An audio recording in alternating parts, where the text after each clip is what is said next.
The news just coming in right now. Chief Election Commissioner Sushil Chandra has reacted on the High Court appeal to postpone UP elections. He says we are going to UP next week. We will take a stock of the situation then.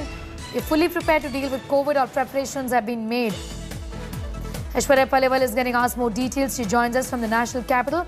She in fact is with Mr. S.Y. Qureshi, who is the former Chief Election Commissioner of India. Aishwarya, give us an idea about what experts, particularly Mr. Qureshi, are talking about in terms of the High Court, particularly perturbed about elections and life going on as normal as if nothing really has happened, and expressing some reservations about elections also, which are just around the corner.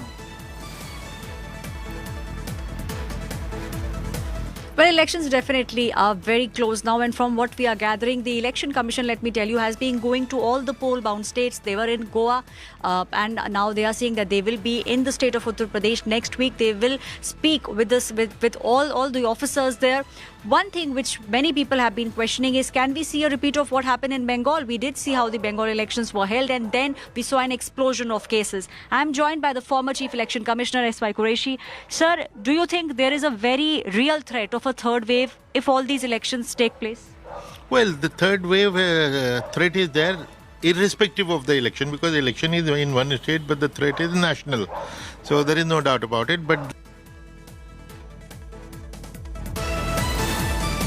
just go back to Aishwarya. I apologize for that disturbance in the line, but Aishwarya, of course, was telling us about a reaction that has come in from the Chief Election Commissioner on the High Court Omicron alert.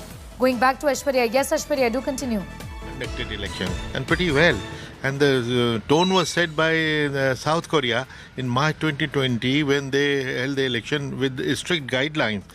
And it was a model election with highest ever turnout, with no problem at all. So you believe, sir, there will be no problem at all in case the COVID guidelines are already put in place? Yes, actually we have beautiful guidelines which were set up by Election Commission of India after seeing the experience of other successful countries, and in consultation with them we made the guidelines, and perhaps our guidelines would be the best in the world, and they were implemented, and Election Commission is very capable of doing it. So you're saying the Commission is capable.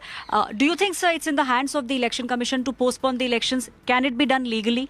No, it cannot be, because constitutionally there is a fixed term of the House, and the day the 5 years term is over, automatically the House gets dissolved.